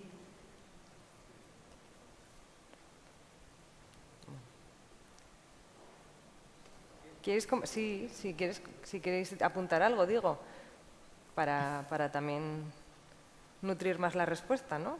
Es que yo no puedo responder. Dale. Bueno, yo creo que el propio sistema de participación de este ayuntamiento favorece también ese tipo de debates, ¿no? Parece que a veces tenemos en la mente los ausogunes y los elkargunes como más que de debatir, de confrontación, pero podrían servir para generar debates, lo que dices tú, con una metodología bien y con el objetivo de escuchar sobre todo. Yo creo que lo importante no de vender ideas, sino de escuchar. Y yo creo que sería uno de los campos que es lo que está intentando la Escuela Abierta de Ciudadanía, que los ciudadanos y ciudadanas pues deliberen, debatan y se escuchen.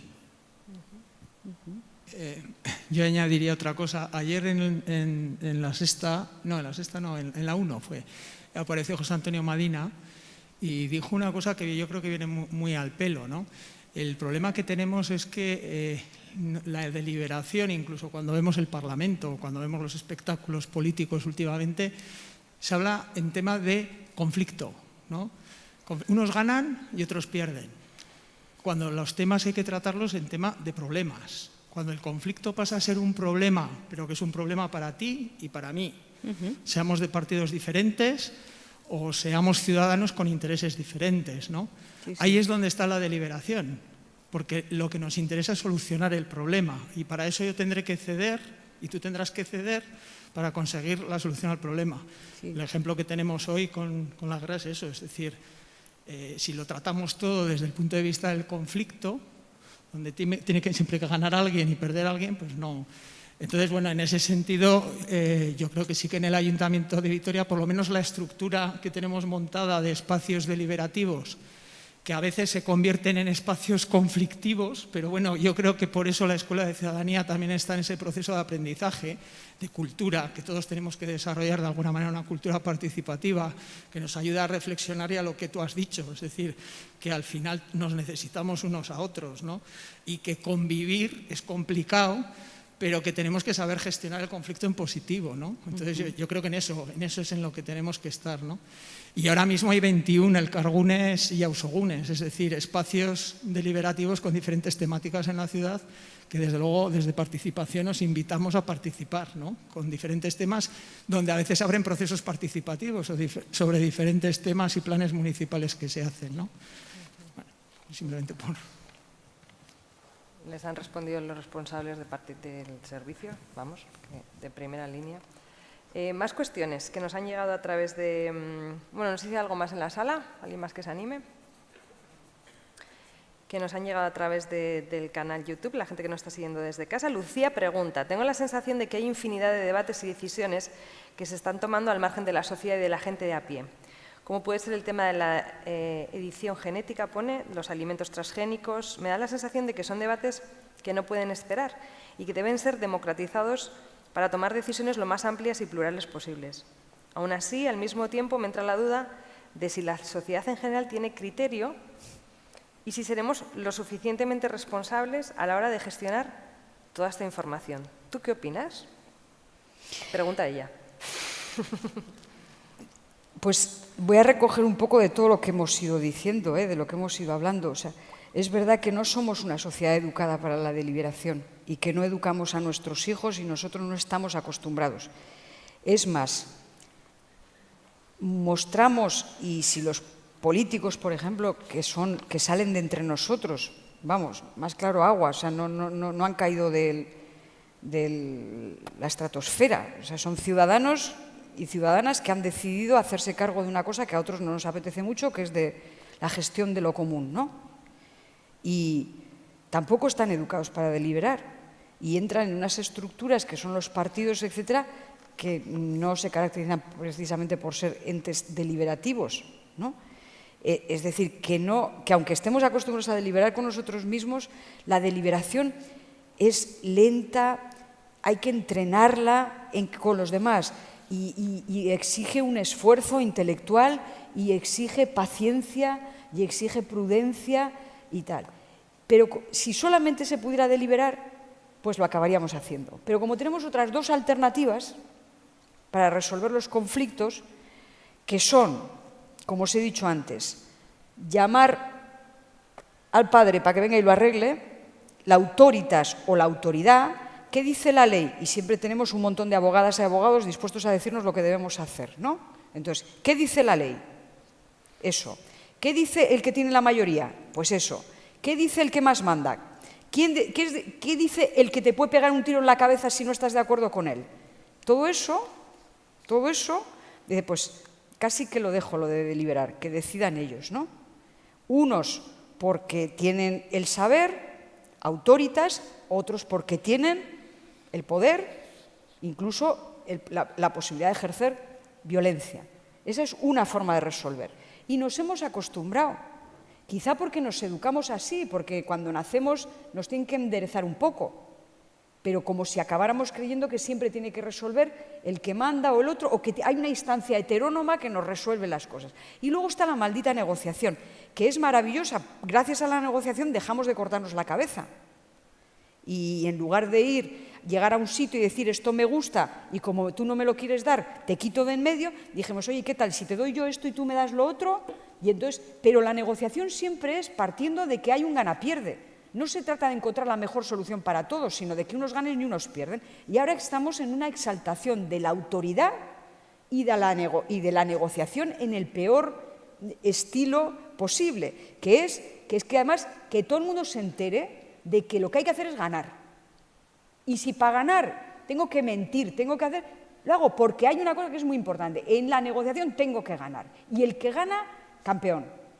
Y nos hemos metido en esta dinámica y algunos andamos diciendo, hombre, mientras en todo este medio parece que en la sociedad estamos intentando deliberar y si podemos y participar en la escuela y participar en el ayuntamiento y en los centros de estudio hablar de esto y tal. Y hay como una especie de disonancia en el que es como si supiéramos que esa no es la manera, pero no hay manera de frenarlo.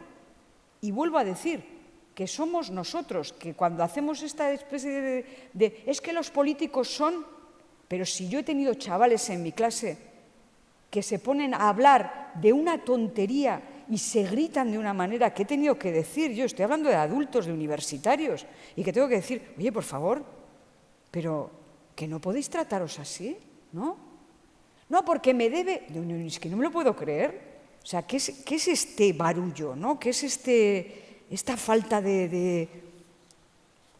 no, la culpa tiene el ejemplo de los políticos, pero ¿de dónde creéis que salen los políticos?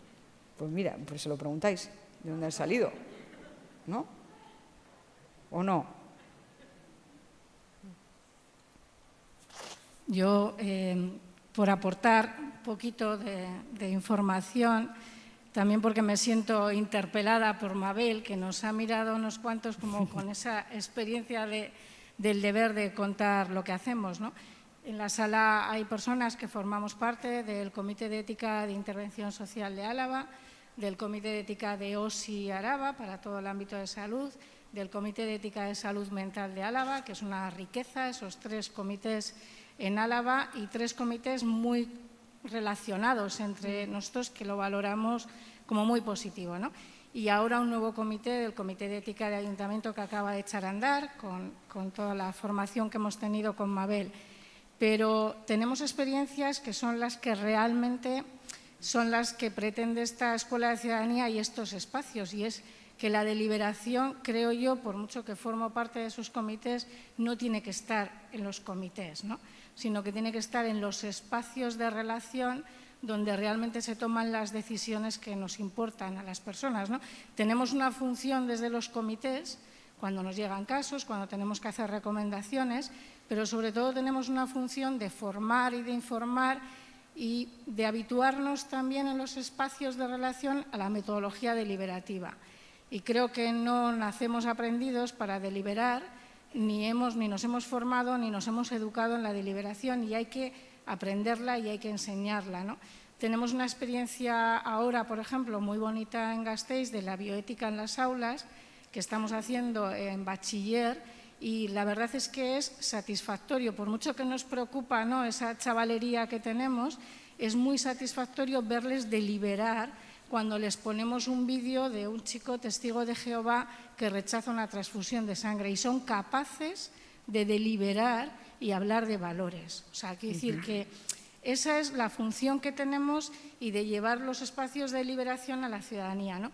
Pero yo añadiría algo más que me gustaría, Mabel, que pudiéramos hablar, y es el que nos acostumbramos con mucha frecuencia a deliberar y a debatir entre iguales que pensamos igual, ¿no? Sí, sí. Pero los espacios seguramente, la ética personal de cada uno de nosotros que estamos aquí es diferente y no nos tenemos que poner de acuerdo, pero en la ética de la ciudadanía y en esa ética más civil sí nos tenemos que poner de acuerdo, ¿no? Entonces, los espacios tienen que cuidar que le incorporen a personas de diferente origen, de diferente orientación sexual, orientación de lo que queramos, ¿no?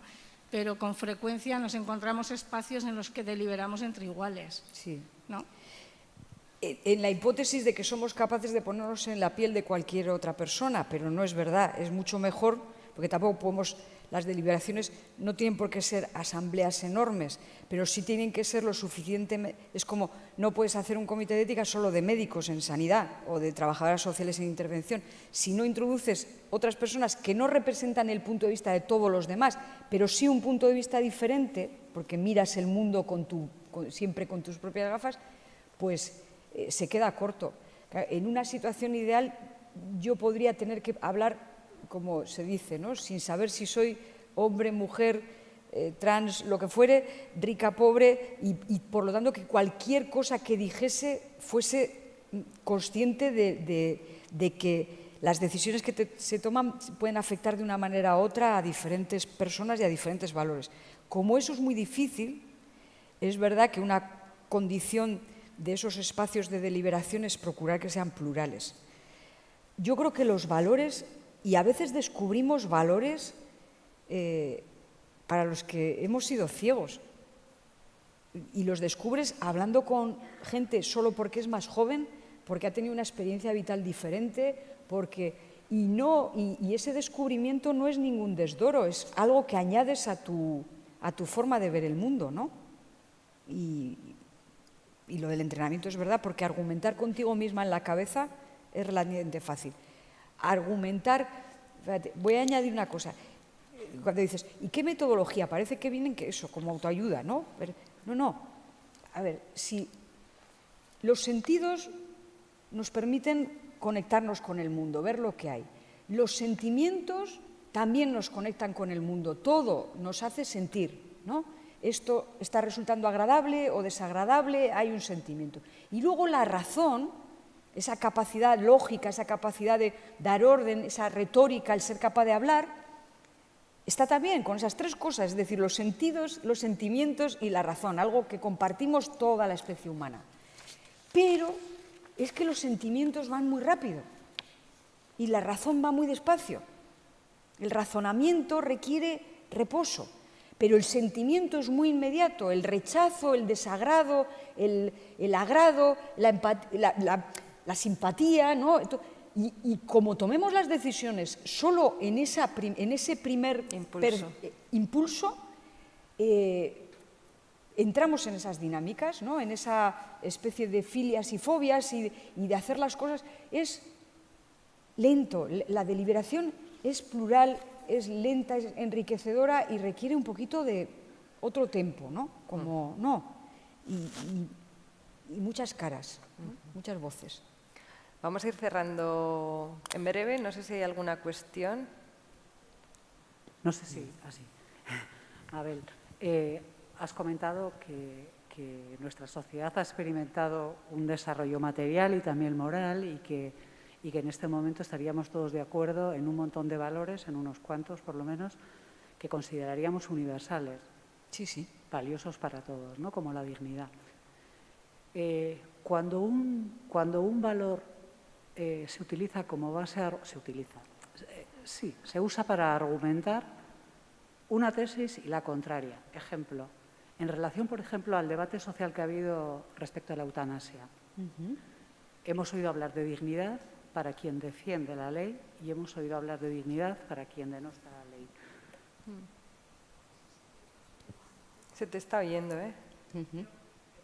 Ahora no. Quiero que pienses en alto. ¿Quiero que pienses? Quiero que pienses en alto. No, en alto, y es un tema muy controversial. O sea, lo de los valores, a veces nominarlos es lo más complicado. Y si no son muy claros, como este de la dignidad, si es muy polisémico, si es una cosa que se puede decir, como dices, defenderlo desde una perspectiva y la contraria, puede ser que sea muy ambiguo, puede ser que sea muy informe, que no recoja, o puede ser que se interprete de diferentes maneras. La dignidad, que es la base de los derechos humanos, todos los seres humanos tenemos dignidad y no precio. Es un término que se inicia precisamente en la Ilustración, se empieza a hablar de la dignidad humana. Hoy es un término que continuamente hay que matizarlo. Es decir, yo creo que en una deliberación respetuosa, en una deliberación en que tienes voluntad de verdad, en que reconoces al interlocutor, en que te esfuerzas en decir, aunque te confundas, ¿no?, lo que piensas y colocarlo, qué es lo que te parece valioso, lo que te parece... Meter la dignidad puede enturbiar, pero no porque lo uses como mazo, porque en una deliberación jamás debes utilizar como mazo un valor, ¿no? No tiene razón porque defiendas un valor, porque has entrado en una deliberación porque hay valores en conflicto, Si no queréis la palabra conflicto, conflicto viene de choque, ¿eh? O sea, colisión, podríamos llamar, de valores, ¿no? Hay una colisión de valores y entonces el que habla de dignidad no es que por tener la dignidad ya tiene la razón, sino que ese valor dignidad puede estar entrando en colisión con el valor libertad. Pero así como el valor libertad todavía lo manejamos de forma parecida, el valor dignidad, ¿me explico? O sea, yo no digo que esté mal, ni que no debamos usarlo, pero que casi tienes que decir, yo por dignidad entiendo, porque por ejemplo hay gente que dice, la dignidad el único que la puede valorar es uno mismo. Cuando dice, una vida digna, dice, ¿quién dice que tu vida es digna? Pues lo tienes que decir tú. Sí, entonces estamos hablando de tu proyecto de vida. El proyecto de vida que yo quiero para mí es dignidad para mí. Pero el otro te está mirando y dice, es que lo que te están haciendo no es digno. ¿Y qué está diciendo? Está diciendo que no te están tratando bien, que te están... ¿Veis? Y ya está creada la confusión. Entonces yo creo que ahí lo mejor con estos términos es decir, mira, yo cuando digo dignidad digo esto, o si te parece lo cambiamos y lo llamamos de otra manera, porque igual ha llegado un momento que este término, y en el debate de la eutanasia se ha visto así, como una especie de atizarse con la dignidad, ¿no? Concejal, Pilar Bentia. Sí, me Se te oye, oye. ¿verdad? Bueno, gracias profesora por las reflexiones, muy de profesora, de reflexión. Y gracias también por no meterse mucho con los políticos, porque llevamos a estas alturas de curso, pues hay que agradecerlo, tal como están las cosas, a todos los niveles. Una reflexión sobre la deliberación. Hay muchas veces que la deliberación viene a posteriori, sobre actuaciones muy rápidas, que a veces tenemos que tomar algunas decisiones. Eso no quiere decir que sea bueno, ni mucho menos. Yo recojo de la conferencia de Diego Gracia una frase o una cosa que nos dijo: la ética es una reflexión sobre la realidad. ¿Sobre la? Realidad. La ética es una reflexión sobre la realidad. Y quería ir hacia los cuidados. Nos dijo también: quien no se cuida esa realidad, tampoco cuida a las personas. Quien no cuida la realidad, no cuida a las personas. Yo quería extenderlo un poco sobre el cuidado de las personas, lo que hacemos en el departamento mío, con este equipazo que tengo, sobre todo por el equipo, ¿no? Extender ese cuidado a las personas, ¿no? Esa ética del cuidado a las personas, esa reflexión sobre la autonomía y sobre lo que nosotros marcamos siempre mucho, el modelo, ¿no? El modelo que probablemente conoce bien, cómo es, de autonomía, de atención, que el paciente, la persona decida. Yo tengo el sesgo de la medicina también, ¿no? Un poco reflexionar sobre eso, ¿no? Sí. Muchas gracias.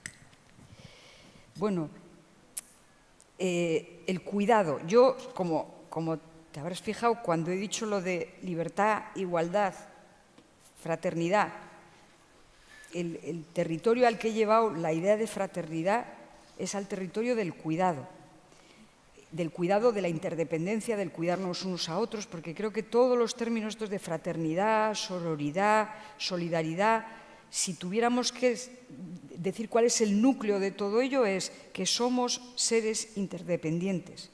Luego ya podemos decir que somos vulnerables, que podemos llegar a situaciones de grave vulnerabilidad, o sea, que somos así, que es la condición humana, ¿no? Luego hay toda una idea sobre, o sea, todo un desarrollo porque en ética hay como muchas ramas. Yo intentaba hablar de la ética cotidiana y de la bioética como ética de la vida para dar una visión casi del puro núcleo, la experiencia del deber. Pero luego tú puedes hablar de muchas cosas. Pero hay una cosa en el cuidado. Cuidar, hemos cuidado siempre, pero también hay un cuidado autoritario, ¿eh? También hay un cuidado de autoridad, también hay el cuidado que hacemos con nuestros hijos pequeños, donde les cuidamos, es decir, les procuramos cuidados, pero les procuramos cuidados desde la autoridad, cuando son muy pequeños, porque si no se morirían, ¿no? O sea, ahí no puedes andar ensayo-error con determinadas cosas. Aquello va de cuidado con autoridad. Cuidado, por aquí no pasas. Te cuido no dejándote hacer esto, haciendo esto, ¿no? Y ese cuidado, que es otra vez un cuidado que requiere que el cuidado sea una persona obediente y así nos irá bien lo que estamos haciendo, ¿no? Cuando se aplica, cuando has dejado de ser niño, no es un cuidado comme il faut, ¿no? Es una limitación de la autonomía de la gente. Entonces, para mí, en trabajo, en servicios sociales, y ya lo saben porque hemos trabajado muchísimo, una cosa que es dificilísima, que pasa en pediatría, que pasa con las personas que están perdiendo competencias, que es cómo haces que se preserve y que se potencie el propio proyecto de vida en la medida de lo posible de una persona cuyo proyecto de vida quizá es muy chiquitillo y además se está deshaciendo y no tiene, sin acabar siendo eso, paternalista, maternalista, incluso autoritario, ¿no? Cuando oímos estas historias terribles de sitios donde la gente ha ido para que le cuidasen y ha acabado siendo maltratada, pues en realidad es que es lo que pasa. Cuando el otro es el que tiene el mando, puede ejercer un paternalismo tierno o puede ser un déspota, porque es lo mismo, es quién manda y quién obedece. Y entonces en los cuidados, a mí, y sabéis que además tiene muchísimo que ver con el feminismo, o sea que hay todo un planteamiento ahí sobre algo que había estado fuera del foco, pero el cuidado respetuoso, estamos en ello, estamos en ello, porque el cuerpo te pide, ya que te tengo que cuidar, como mínimo obedéceme, y no lo digo en el sentido, y gasta bien la pasta que te estoy dando, que vaya proyecto de vida de mierda que tienes, ¿no? Que no te digo yo que tengas que tener el mío, pero el tuyo no me acaba de convencer mucho, y, ¿no? No. Yo no me voy a meter en ese berenjenal. No, pero digo que ya estamos igual. Sí, estamos fuera de hora. Sí. Seguro que mañana, cuando toméis una decisión, lo vais a hacer desde otro lugar, con mucha más conciencia y quizá, si se estropea la ducha o si no ponemos el despertador, lo vamos a mirar desde otro lugar. Mabel, Mario, Juan Millesquer, ha sido un placer.